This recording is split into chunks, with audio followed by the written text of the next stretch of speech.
Saúde os irmãos e as irmãs com a paz de nosso Senhor e Salvador Jesus Cristo. Graças a Deus, juntos, mais uma vez, examinando as Escrituras.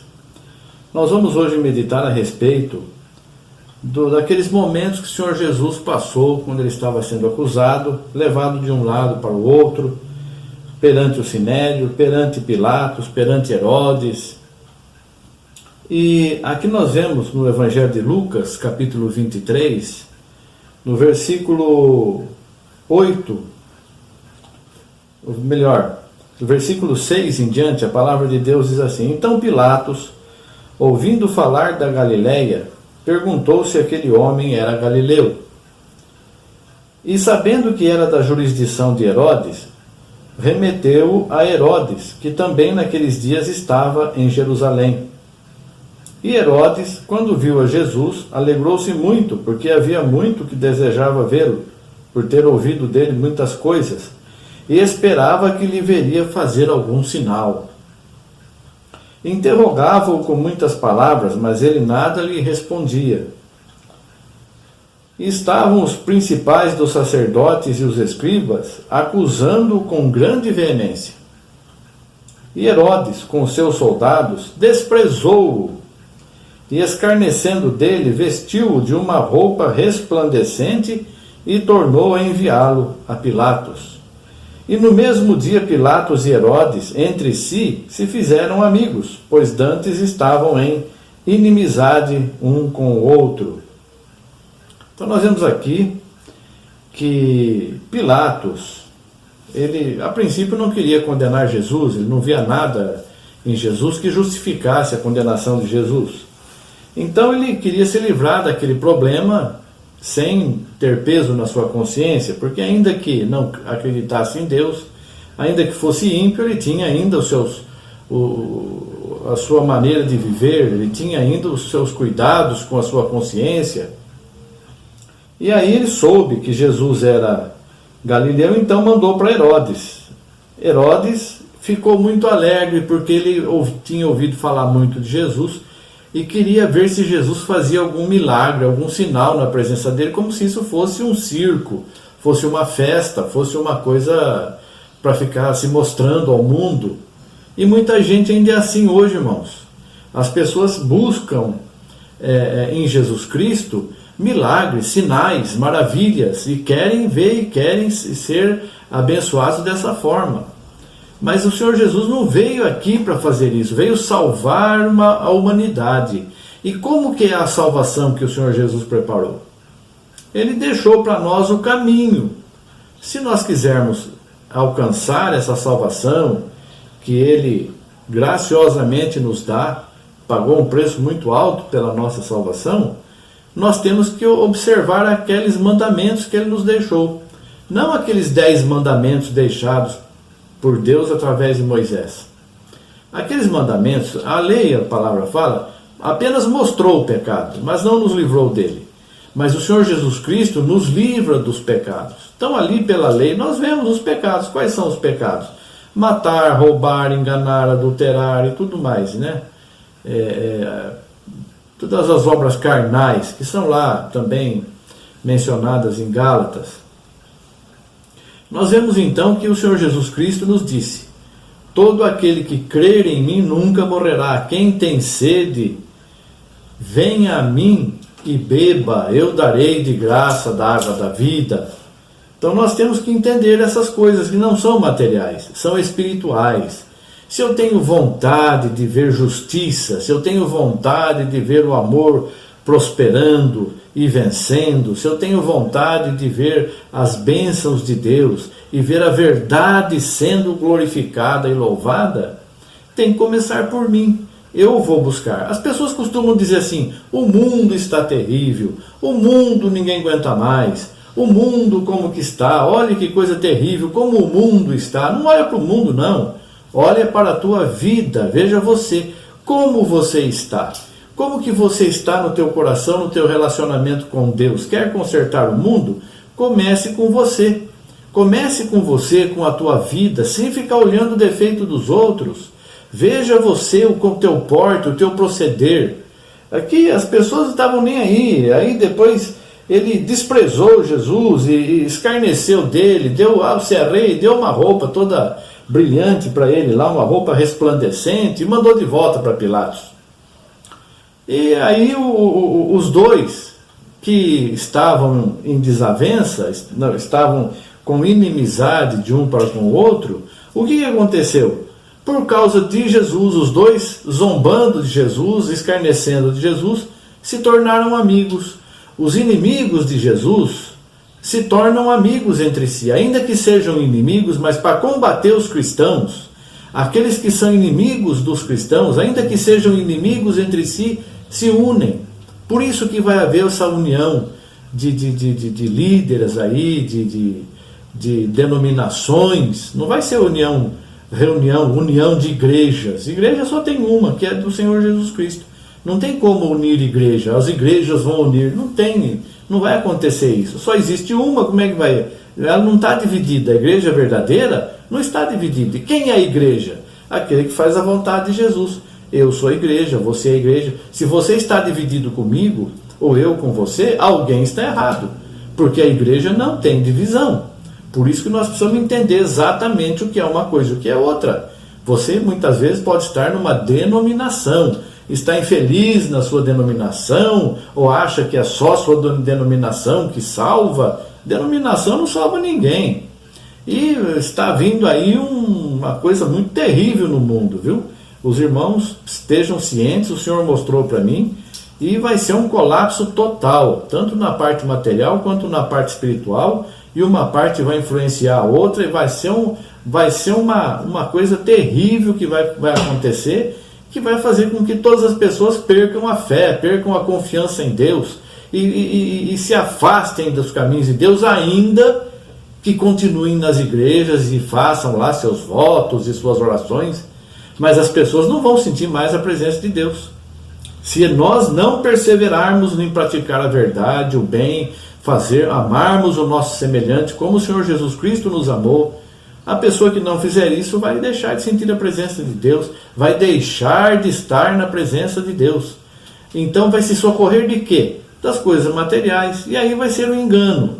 Vai vir um homem que vai dominar todo mundo, através de seus mensageiros, de seu profeta, e vai fazer sinais e prodígios, e aí as religiões vão se unir. As religiões vão se unir num só propósito: combater os cristãos, combater contra Deus, que foi o que aconteceu aqui. Combater o inimigo comum deles, que é Jesus, que é Deus, que em última análise somos nós que fazemos a vontade de Jesus, a vontade de Deus. E por que vão fazer isso? Porque servem o inimigo, nosso inimigo. Nós não queremos combater ninguém, não somos contra ninguém, não nos intrometemos em política, não somos políticos, somos servos de Deus. Simplesmente servimos a Deus, oramos por todas as autoridades, sejam elas boas, ruins, essas pessoas que estão exercendo autoridade vão prestar conta de seus atos. Não pensem vocês, irmãos e irmãs, que essas pessoas estão fazendo todas essas maldades aí terríveis, sem qualquer amor pelo ser humano, estão buscando coisa financeira, aparência, poder, e para isso massacram as pessoas, impedem as pessoas de adorar a Deus. Não pensem que Deus está deixando isso para lá, ou que elas prosperam e que nada acontece. Não, tudo vai. Essas pessoas vão colher o que estão plantando a seu tempo, e brevemente, com brevidade, elas vão colher o que estão plantando.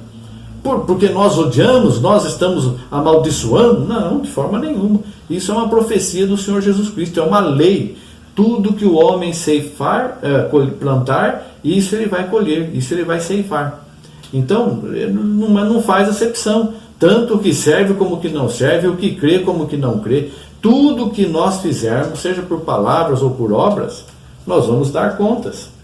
Por isso que precisamos saber o que devemos fazer. Então continue congregando, continue reunindo com os irmãos, orando. Em muitos lugares as portas dos templos estão fechadas, mas a palavra de Deus é livre. Nós não temos O apóstolo Paulo, mesmo preso, dizia: a palavra de Deus é livre. E ele continuava anunciando, e falando, e pregando, e mandando cartas, e mantendo contato. Não vamos nos afastar, vamos ao contrário. Agora a luta está grande, vamos usar armas poderosas, que é o amor, a paciência, a fé, a temperança. Nós não vamos fugir da luta, nem nos deixar levar pelo inimigo. Vamos nos reunir, vamos glorificar o nome do Senhor, ainda que não seja no templo, que não pode. A autoridade humana, César, está falando que não pode. Deus está falando assim: mas eu estou convosco, onde 2 ou 3 estiverem reunidos em meu nome, e estou eu no meio deles. Por que ele disse isso? Porque ele é o pastor das ovelhas, e nós somos ovelhas do seu pasto. Se nós estamos reunidos em 2, 3, ali está o pastor junto conosco. Ele não nos abandona nunca. Esse é o fiel pastor, esse é o sumo pastor. Nós que estamos anunciando a palavra e que recebemos essa incumbência de ajudar a pastorear, como estamos fazendo agora, ensinando os irmãos, nós recebemos essa comissão por um tempo, mas o pastor, o único pastor, é Jesus Cristo. E ele não nos abandona. E ele é o nosso amigo, não é nosso inimigo. E amigo de todos aqueles que desejarem. O Senhor Jesus não faz inimizade nem odeia ninguém, ao contrário. Ele morreu por toda a humanidade, por todos os homens e mulheres. As pessoas que querem viver em pecado, em erro, em maldade, em coisas cruéis, esses se tornam inimigos de Deus porque querem, porque não aceitam viver conforme o Senhor Jesus ensinou e o Senhor Jesus quer. Por isso que nós temos que a cada dia aperfeiçoar o nosso viver, o nosso falar, vigiar o nosso pensamento, não dar lugar à carne. As tentações vêm, os desejos carnais vêm, mas nós vamos suportando, vamos glorificando o nome do Senhor, louvando, dando testemunho do amor dele, convidando outras pessoas para virem congregar, aceitar a Jesus, e quando possível congregar o quanto possível, sempre em oração, com amor, com sinceridade, dando bom exemplo de obras de vida eterna, obras do Espírito, não obras mortas, obras maravilhosas. E nisso ninguém precisa receber para fazer isso, não. O Senhor Jesus, ele é o nosso Senhor, ele é o nosso patrão, ele é o nosso rei. Nós trabalhamos para ele. Eu vou receber de quem? De quem me contratou para trabalhar. Quem que me contratou? Jesus Cristo. Se eu estiver precisando de ajuda, se qualquer irmão precisa de ajuda, irmãos, estamos precisando de ajuda. Ajudem-nos e vamos receber ajuda. O irmão ou a irmã que está precisando de ajuda, estamos precisando de ajuda, ajude-nos e nós vamos ajudar. Mais bem-aventurada a coisa é dar do que receber. Mas não é ficar dando dinheiro todo mês e tem que dar isso, dar aquilo, pastor. Não é nada disso, irmãos. Vamos viver a palavra, o evangelho, vamos crescer na fé, no amor, na sinceridade. E vamos fazendo isso, nós sabemos que o Senhor ouve a nossa oração, que o Senhor responde os nossos clamores, que o Senhor vela por nós para não cairmos nas ciladas do maligno, astutas ciladas do maligno. Então, quando orarmos, vamos nos colocar na presença do Criador de tudo, do Eterno, do Rei, do Senhor, do nosso Salvador, do nosso Deus. Não é perante qualquer um. E assim nós oramos e pedimos a Ele, sabendo que Ele conhece as nossas aflições, as nossas tribulações e lutas. Amado Senhor Jesus, estenda as Tuas mãos sobre os Teus servos e servas, aqueles que têm passado por dificuldade, aqueles que já não têm lágrimas mais para derramar. Senhor, fortaleça os joelhos desconjuntados, que fiquem em pé novamente, Senhor, que recebam a Tua graça, a Tua bênção. Estenda as Tuas mãos e encha com Teu Santo Espírito este vaso de honra que está na Tua casa, que glorifica o Teu nome, que está sempre na Tua presença, Senhor, clamando, pedindo, e o Senhor não despreza um coração contrito e quebrantado. Estende as Tuas mãos, meu Deus, e abençoa esse lar, abençoa essa irmã, esse irmão, essa varoa, esse varão, este homem, esta mulher que estão aí confiados em Ti, Senhor, estão derramando toda a sua confiança em Ti, Senhor, nos Teus braços, nas Tuas mãos. Depositamos em Tuas mãos as nossas aflições, as nossas angústias.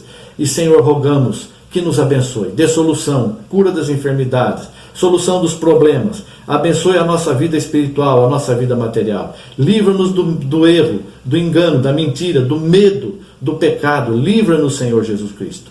Nós Te pedimos, autor e consumador de nossa fé, Amém. Que Deus te abençoe, querido irmão, querida irmã, e que você sinta sempre a presença de Deus, praticando as obras do Espírito. O Senhor nunca está longe de ti, está sempre ao teu lado, te abençoando, protegendo e guardando. Deus abençoe a todos, em nome de Jesus Cristo. Amém. Graças a Deus. Obrigado, Senhor. Amém. Amém.